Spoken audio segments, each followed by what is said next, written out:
Namu Myoho Renge Kyo.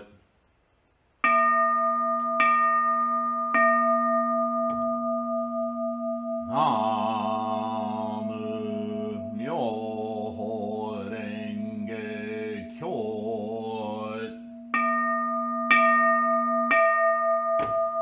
Namu Myoho Renge Kyo.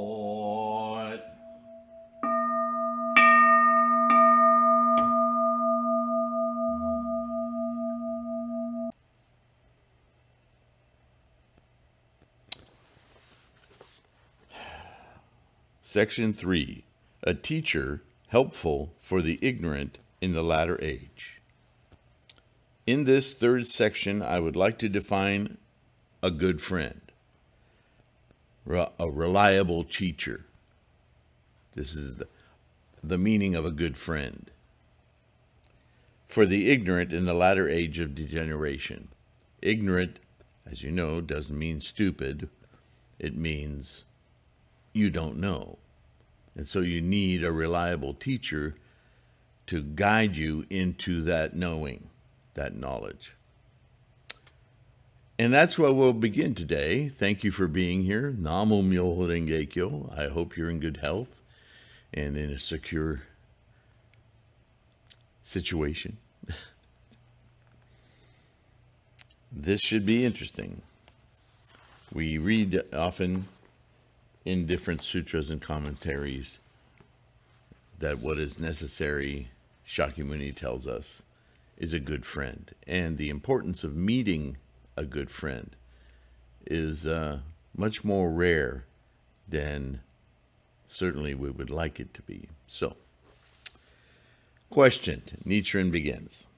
According to the Flower Garland Sutra, the first teaching, the first sermon that Siddhartha Gautama gave after he awakened, attained his Buddha in his mind, and experienced Buddha, he immediately started preaching to his 5 disciples, followers, what it was like to attain Buddhahood.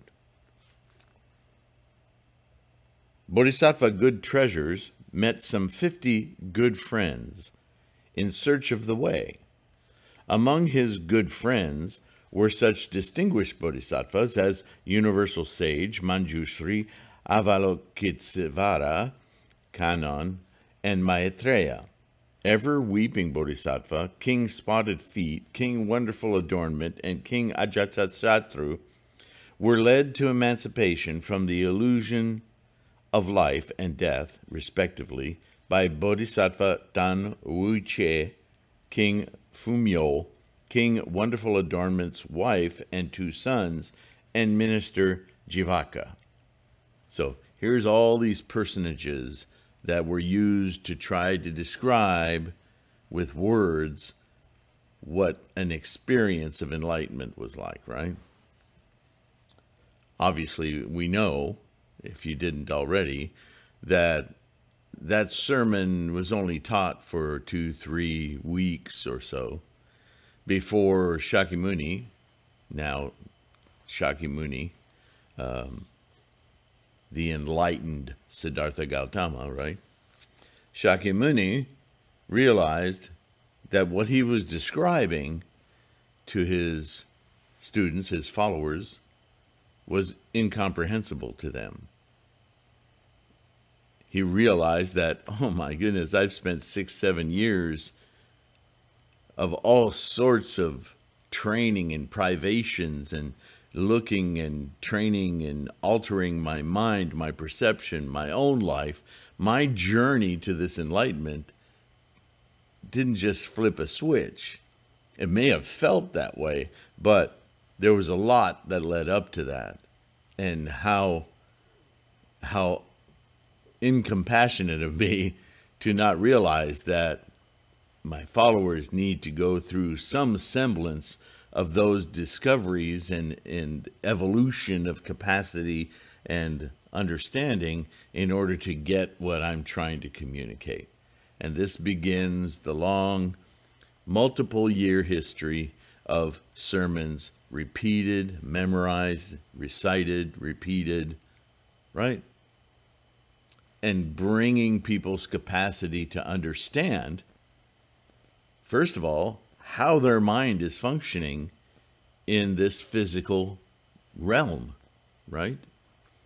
And then how to divide that physical realm into different sectors to dissect it for greater understanding, to the point where finally, in the last 8 years of his over 50 years of teachings, he was able to focus in on, now, this is how you do what I did.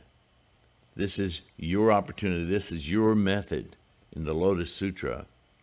Now that you have the capacity to understand, this is how you invoke Buddha in your life. It's the Lotus Sutra, right? So, continuing, remember this is a question now that Nichiren is posing to himself. These teachers were, however, great sages and difficult to encounter after the passing of the Buddha, or Shakyamuni. The Buddha didn't die. Shakyamuni Buddha died. After the extinction of the Buddha, Shakyamuni, there lived such great teachers as Nagarjuna and Vasubandhu in India, but they died, and such teachers as Nanhui, Tiandai's teacher, and Tendai of China are no longer here. How can we then sever the chain of life and death, or the attachment to life and death? And that's the question, right? Answer: good friends, reliable teachers, exist even in the latter age. They are the Lotus Sutra and the Nirvana Sutra. And see, this speaks to something that you hear me say all the time, is in reality, there are no teachers. We have mentors like Nichiren, people who guide us through their own actions. But see, the onus is always on you and I. Yeah, think about the nature of teaching. You share your experience, hopefully experience that discerns failure from success, right? If you have to feed yourself and you keep taking the fork and a chunk of food and sticking it in your ear, you probably aren't going to live that long. At some point, I know I'm being ridiculous, but seriously, at some point you got to stick the fork in the food and put it in your mouth if you're going to succeed at feeding yourself. Yeah? But here's the tricky part. I can show you that all day long, and I can eat a lot of steak and get even fatter, right? But that doesn't feed you. I'm just showing you my act of feeding myself. It is now up to you to teach yourself how to direct the food into your mouth and chew it and swallow it so that you can gain the benefits of feeding. Yeah? It's always this way with everything. We are our own teachers. A teacher can't push knowledge into your brain. A teacher, as we call them,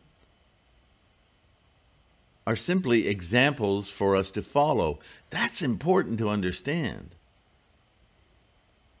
Because a teacher who gives you a faulty picture to follow is poisoning your understanding.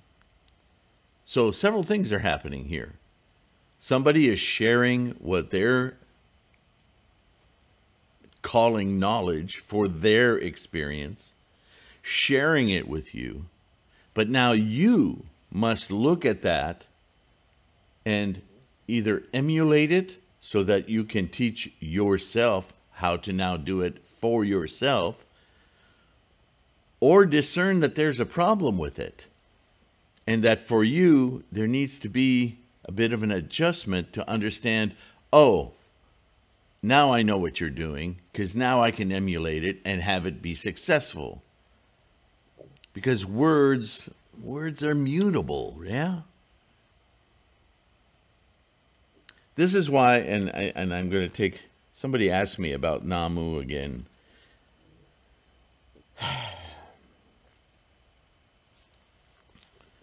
And, you know, Shakyamuni,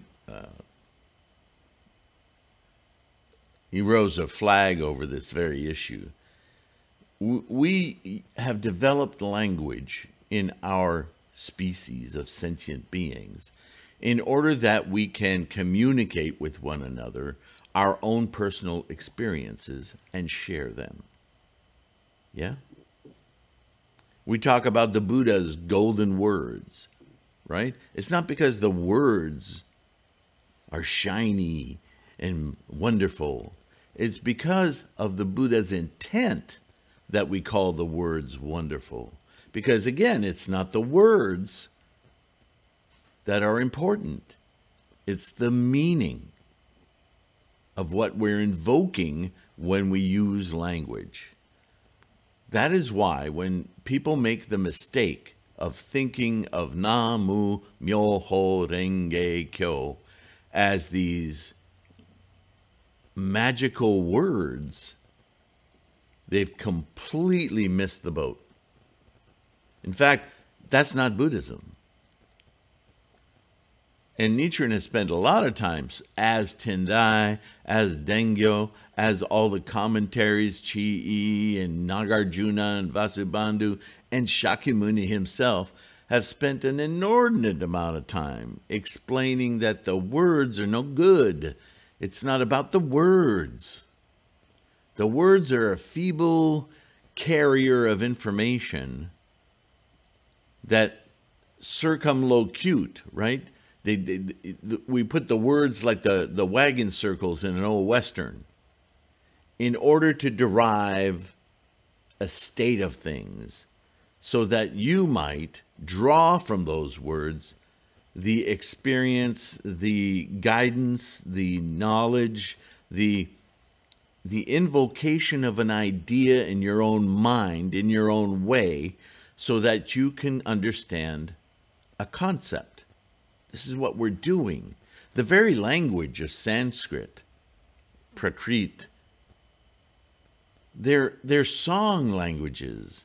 They're languages of inflection and the way you say something in a certain rhythm without, you know, have you ever read Indian names? Some of them are 30-some letters long because they have all these concepts not only listed like we do in English, right? Like a recipe, a quarter cup of this and a dash of that and this and that, but they interrelate to one another, just like the kanji symbols and the calligraphy of China. And writing tries to imbue words with a conceptual meaning. So whenever we catch ourselves thinking words, we need to think packages of concept. This is why it's important to realize that Nichiren constantly spoke about the daimoku and chanting being the 7 characters. He didn't say 7 words. He said 7 characters. Why are they characters? You know a character? Is your uncle a character? Yeah, there's a lot of complexity around a character. It's not a word. We enunciate it like we do words, but they're much bigger concepts than that. That's why you can't just arbitrarily throw one out or use half of one because it's convenient. Chanting is singing. Memorization of all the sermons is singing. Have you ever sung a song? Right? take your song. Wait, let's pick one.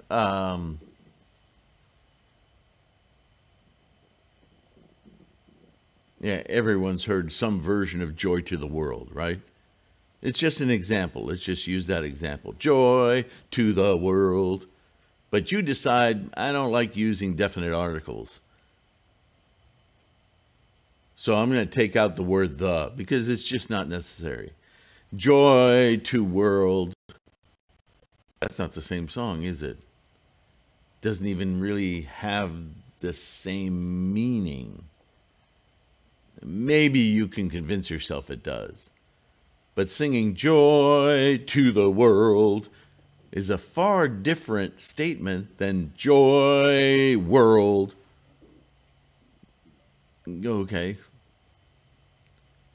It doesn't contain the directives and the beat and the circle of meaning that joy to the world, right? The inflection on world, the inflection on joy, but the connective tissue is missing.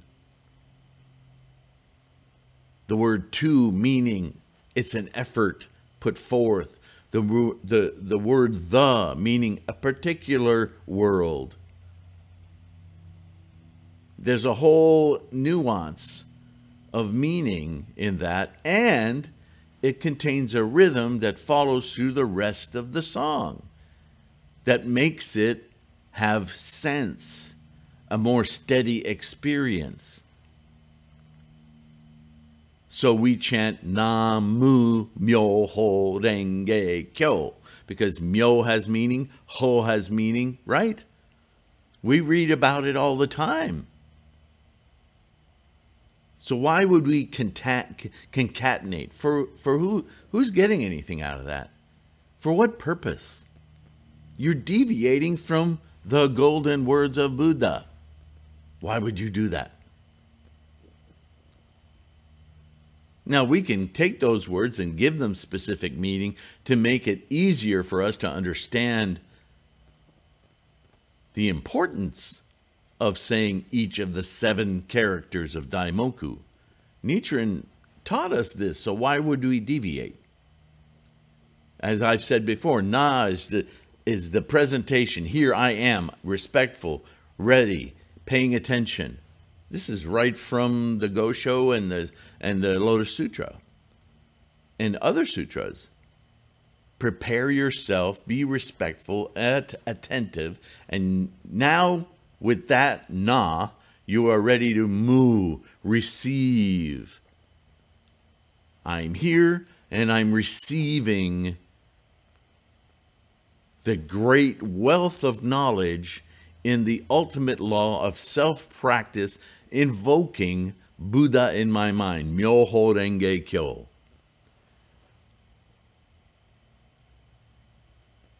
And all of the teachings that go under each of those characters, I am ready to integrate, to invoke this state.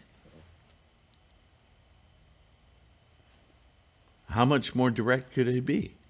7 characters, right? So,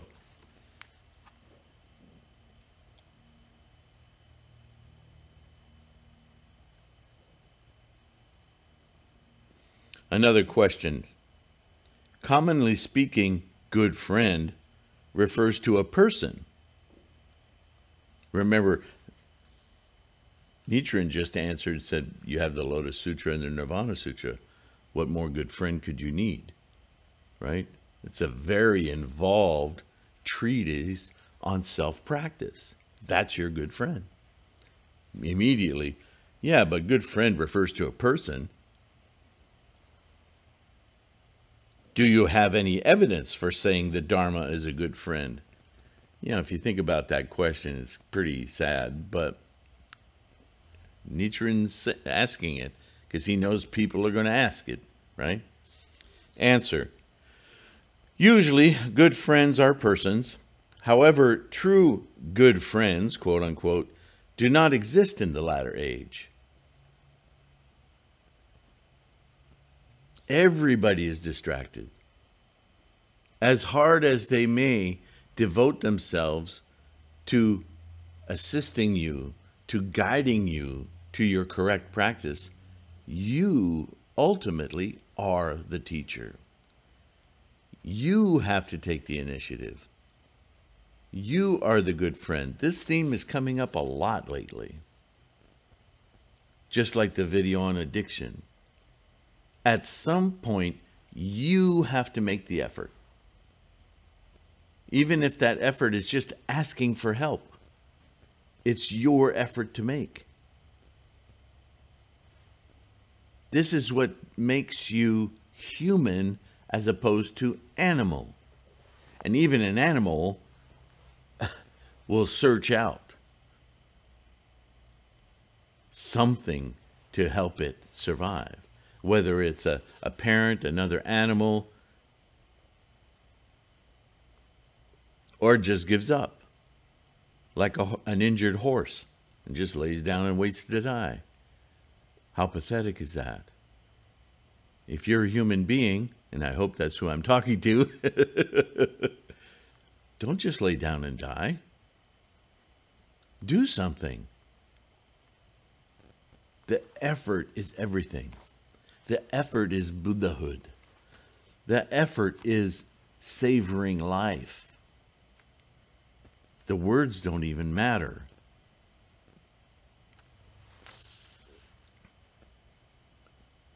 However, true good friends do not exist in the latter age, so there is much evidence of regarding dharmas as good friends. If there's, and this is only a facet of Dharma, but if there's, I'll say, a source of information that you can guide yourself with, like the directions on a piece of IKEA furniture. If you're sitting in a room with hundreds of parts and screws and what have you, those directions are a good friend. Yeah? But they're only a good friend if you, with your mind, peruse, absorb, dissect, and figure out your way of understanding those directions so that you ultimately have a wonderful piece of furniture. It's all on you, my friends. This is the thing about Buddhism. This is the thing that separates it from any other philosophy or religion on earth. Ultimately, your enlightenment, it's yours. Nobody can give it to you. Nobody can point at it until you see it. We are ultimately responsible for every single thing about our quality of life and our experience of Buddha. It starts with you, it ends with you. Good friends, why are they called good friends? Because they can't give you anything but support. Right? The reliable teacher. Now, in other things, in other Goshos, you'll read that everything and everyone is our teacher. Does that mean we should run around the world and talk to elephants and grasses? And no, that means you pay attention. You and I have to become aware of the fabulous plethora of teaching going on around us. But where does the teaching happen? In here, in your mind, in my mind. It is our power of observation, our power of absorbing and understanding, evolving meaning in our experience that is the teaching. Yeah? Right? It's common sense. We don't often think about it at that level. But this is the amazing beauty of the Dharma. You see that it's not just a teaching, it's the entire opportunity of self-practice, self-teaching, self-enlightenment. Lotus Sutra. Na, I'm here. Mu, I'm looking around. Myoho Renge Kyo. I have it. I'm experiencing it. single-mindedly seeking Buddha. It's repeated in so many varieties of ways of understanding with words, and yet we can pay so much attention to the words that we let that meaning just go right by. That's the human conundrum.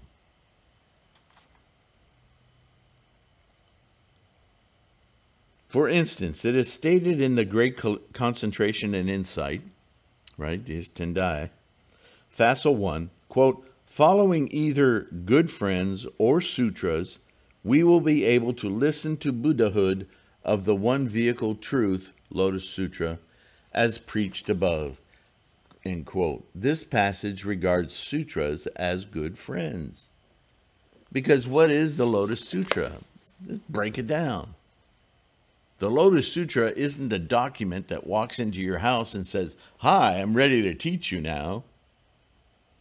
The Lotus Sutra is a recording in words of Shakyamuni Buddha's teaching to enable you to teach yourself. So if you read the Lotus Sutra, recite the Lotus Sutra, Gangyo, recite the title, in other words, the pinnacle of its entirety. Remember, Nichiren said you chant the Daimoku once, you're chanting the entire Lotus Sutra. Meaning-wise, you are having a conversation of Buddha, not Shakyamuni. This is why these translations are so tricky. You're not trying to evoke Shakyamuni in your mind, and you're reading the words of Shakyamuni Buddha, but that Buddha that you're reading about, that's being described, that's being self-taught to you, is Buddha in your mind through your samsaric apparatus. It's not Shakyamuni Buddha, it's Buddha. It's the same Buddha Shakyamuni experienced. You're sitting side by side. How amazing is that? But you're not listening to, reading of, trying to be inspired by a man. What you're actually doing, and I've pointed this out many times, all of these sermons are in the first person. I did this. I did that. And so if you memorize, I did this, I did that, and you keep reciting, I did this, I did that, what are you doing? That's a very consistent teaching. And it's not about the words. It's about invoking, embodying the very meaning of the Dharma, the experience of. That's more true to what Dharma means. The words are just a tool, like building a house with a hammer and nails. The hammer and nails are not the house, nor are the 2x4s and 2x6s and wheelbarrows and concrete. They're all components of, but we say it all the time, don't we? This is a great house. It feels like home. You go to the bookstore and you look for architectural construction manuals on how to build a home. I don't think you'll find much. Building a house, though, there's tons of books. So that's the difference between words, apparatus, and then the invocation of something that's not physical. It's something experienced. That's where Buddha lives, in our minds. Yeah? It is stated in the Lotus Sutra, chapter 28, on encouragement of the universal sage Bodhisattva. This is Nichiren talking. If there is anyone who can practice and uphold the Lotus Sutra in this world, he had better think that it is all due to the divine help of the universal sage bodhisattva. Now, how many times have I told you all these bodhisattvas and various Buddhas, emanations of Shakyamuni Buddha, they're imaginary conceptions of the powers in the mind, like character traits. Yeah? It means that it is with the help of the good friend, Universal Sage Bodhisattva, our potential art, that awareness, that the ignorant in the latter age can have conviction in the Lotus Sutra. What's another way to say that? By reading and studying, we can better conceptualize the nature of enlightenment and how to awaken our own mind. Yeah? That takes us from ignorance, not understanding what Buddha is, to a path, a personal path, to invoke and experience Buddha. And to dissect it further, this universal sage, wise one, bodhisattva, working in your favor, is our own mind's potential to do exactly that. That's universal sage bodhisattva. Your potential to guide yourself with wisdom that is universal to invoke and experience Buddha in your mind. That's what that means. Universal Sage Bodhisattva doesn't live at 234 123 Street in Biloxi. It's not a person. It's not a physical thing. It's an attitude. Do you understand? Buddhism is about the mind, my friends. It's about attitude and intent. What can you accomplish with the right attitude? And further than attitude, intent. What is your will? What is your momentum? What is your volition toward?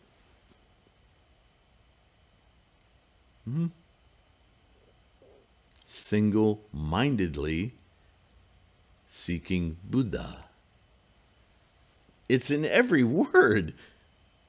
Albeit, if you're attached to words, it's going to look disguised. But how many ways can we say it? Right?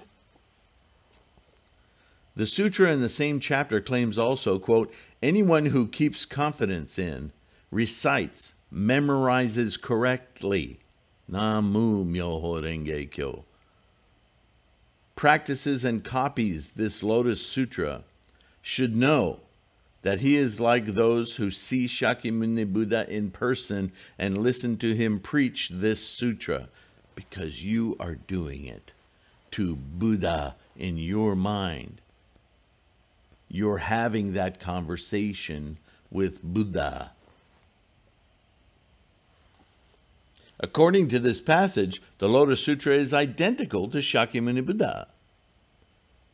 Not because that book is like having Siddhartha chatting with you, but because all of the experience of the Dharma, explicated in words, song, chanting, in the Lotus Sutra, is meant to be your tool of self-practice.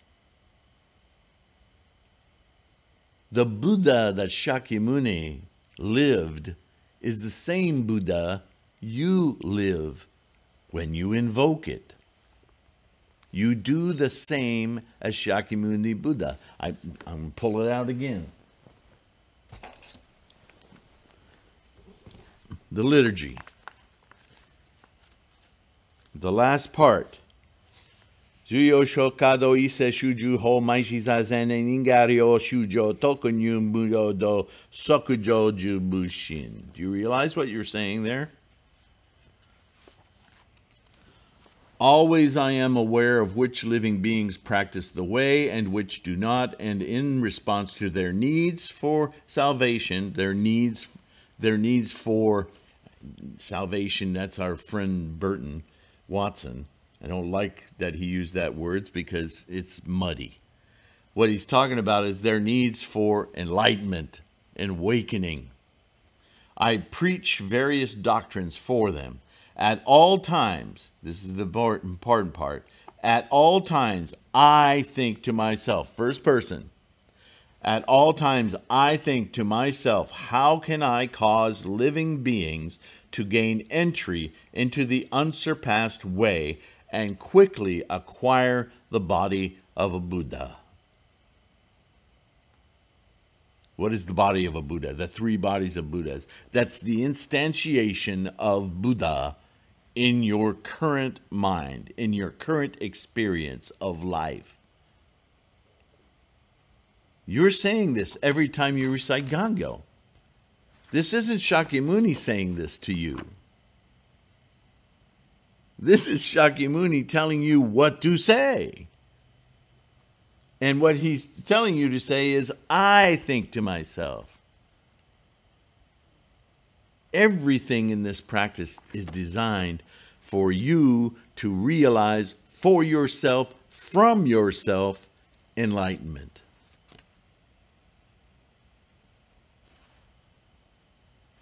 And so here we are saying it again in this treatise on protecting the nation. Ultimate responsibility. Which, if you think about it, we think of responsibility as a burden. Change your thinking. Ultimate responsibility means you're the only one in control. Nobody can take it from you. Wow, what an opportunity. Get that burden word out of your head. That's our sickness. That's our clinging. That's our samsaric delusion. The only burden you have is in your own mind. Now, please, those of you who want to argue with me about, well, if you got a car accident and you lost your legs, that burden isn't in your mind. Well, I don't want to have the argument with you because it's really tiresome. What put you in a position to be in an accident and lose your legs? How far back do we need to go for you to finally relent with your stubbornness and understand that our lives are our own? We control our lives. Whatever your beginning, whatever your middle, whatever your fortune or misfortune, all of us have them in different degrees. That's samsara. That's what Shakyamuni realized. And therefore, he looked for a path to realization that didn't care about any of that. You didn't have to be especially educated. You didn't have to make so much money. You didn't have to live in wealth. You didn't even have to know how to speak a language, let alone many. And there were many in India. Universal means universal. Works for everyone. It just takes you having confidence in it. Invoking Buddha in your mind doesn't require certain circumstances. Stop editing yourself away from Buddha.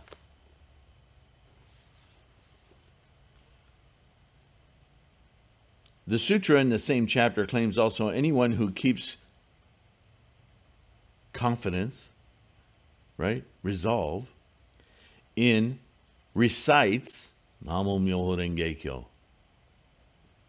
and the sutra itself, like Gangyo, memorizes it correctly, so have a little bit of dignity in your practice. Don't mumble through it.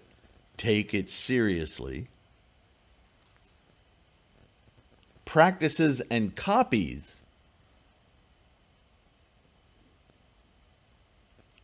See, it's not holy, it's not a relic, it's an active, engaged becoming. And you're the only one who can do that.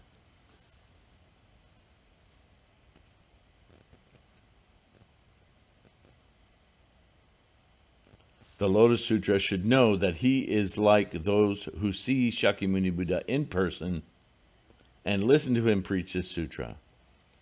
You're having a conversation with Buddha, your conversation.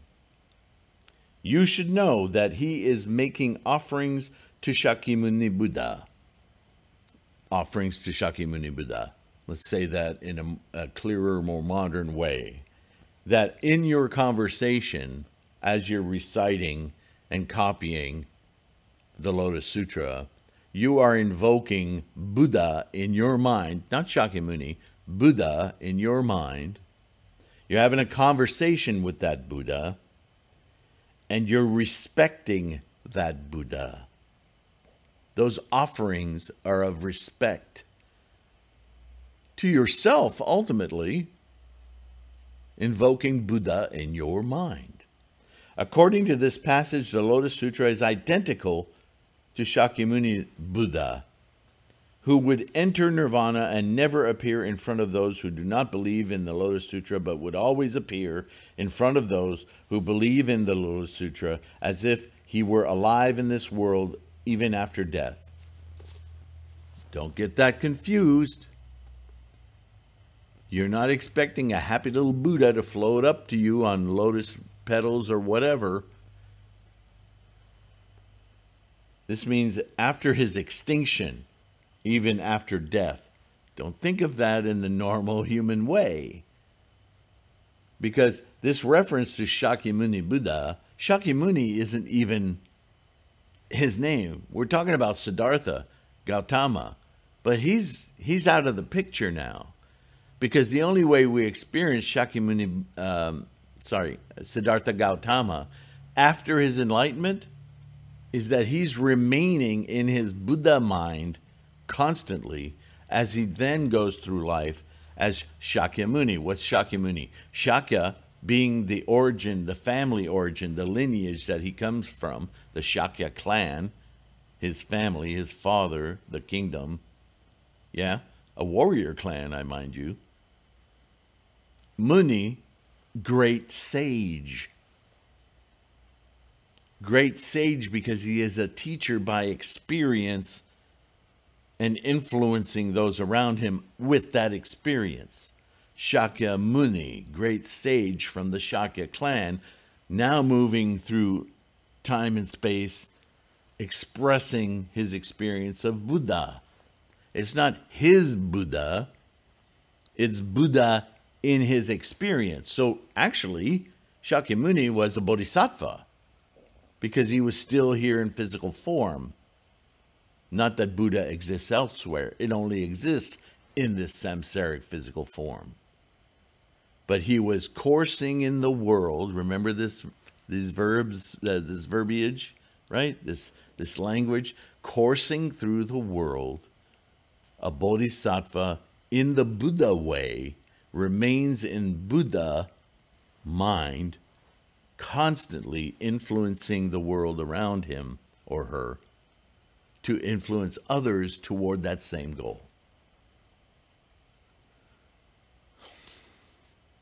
But he was the first to experience this. So yeah, it's only proper that he's referred to historically as Shakyamuni Buddha, because that was a life state of Siddhartha Gautama. But Siddhartha Gautama didn't start walking around India explicating, experiencing, and providing the experience of Buddhahood.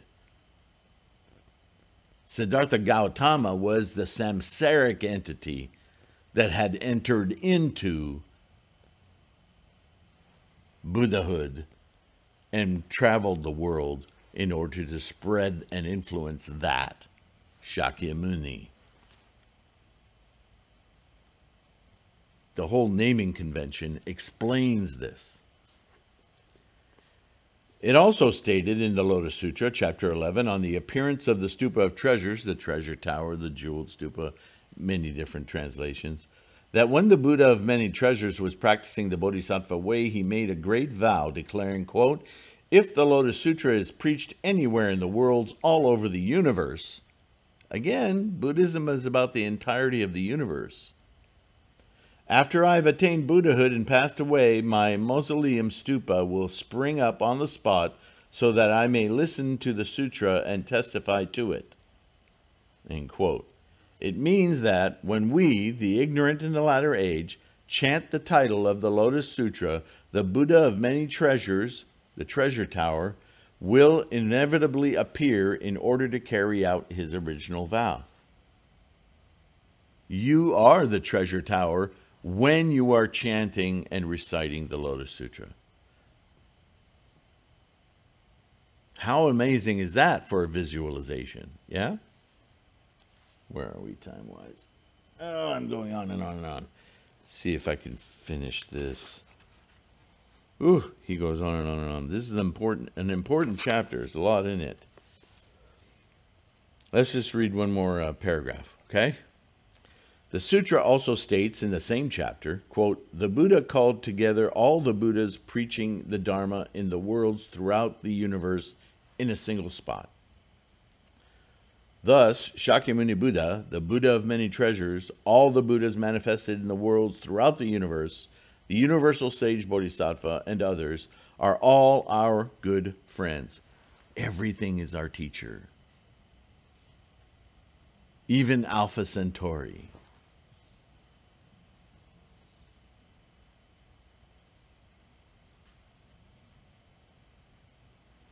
So long as we take confidence in the Lotus Sutra, we are guided by these great teachers personally, right? Who doesn't have their own experience of the universe?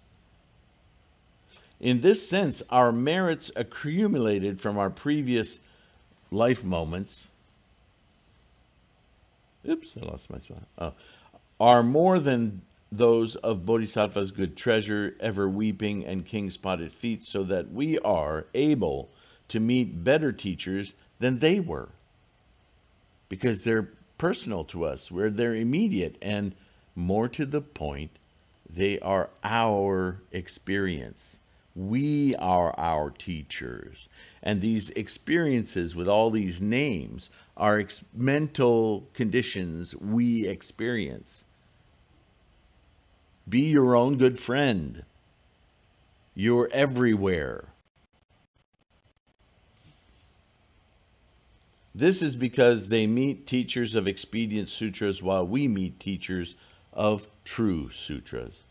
They met bodhisattvas of expedient sutras, and we met Buddhas and bodhisattvas of true sutras. The Nirvana Sutra declares, quote, rely on the Dharma, not on the man. Rely on the wisdom, not on the knowledge. There's the difference again. Knowledge isn't a accrual, it's a database of facts and words. Wisdom is the ability to discern truth, relative value, enlightenment, the other 3,000 worlds in a single thought moment. Rely on the Dharma, quote unquote, in this passage means to rely on the eternal Dharma preached in the Lotus Nirvana Sutras. Rely not on the man, quote unquote, means not to rely on those who do not embrace or have conviction in the Lotus Nirvana Sutras, because they don't know. They simply don't. They are ignorant. Can't rely on a swimming coach who's never been in the water. Those who do not have conviction in the Lotus Sutra, even Buddhas and Bodhisattvas, are not good friends or reliable teachers. for us in the latter age, not to mention commentators, translators, and teachers after the extinction of the Buddha who do not take confidence in the Lotus Nirvana Sutras. Rely on the wisdom means to rely on the wisdom of the Buddha in your mind that you invoke every time you chant Namo Myoho Renge Kyo. Rely on that. That is your Buddha wisdom.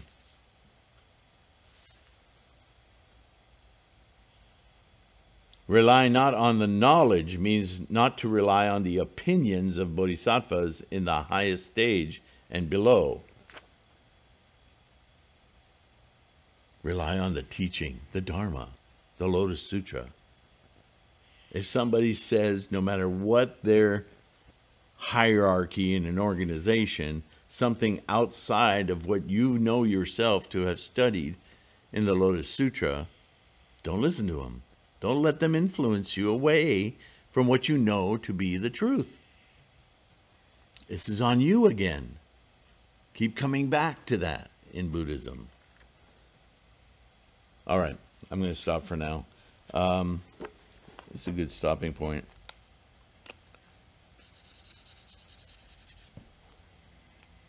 It's amazing how whenever I read one of Nichiren's writings, I find myself doing this, getting more and more excited, more and more passion, right? It's just so incredibly in your face. And the more you practice, the more of your wisdom that you accrue for your own experience, the more, if you go back and read something you haven't read in years and read through it, you'll be astounded at how much more you get out of it. Because your mind has progressed. That's Buddhism. It's amazing. It never ceases to surprise and inspire. You just need to practice it correctly. Put that onus on yourself. Don't be swayed by others. If you can be inspired by others, more power to you. That's what the Sangha is for. And that's a perfect segue into thanking you. I'm truly grateful for your support, your liking and subscribing. Please do that. We keep growing this Sangha. We will change the world. Simply by our presence, our achievement of the Dharma. Right? Be the Myo. And with that, I will see you in the next one. I really appreciate you guys participating. My patrons, you guys are amazing. Don't forget all the resources we have. The links are all over the video, front and back anyway. Bye for now.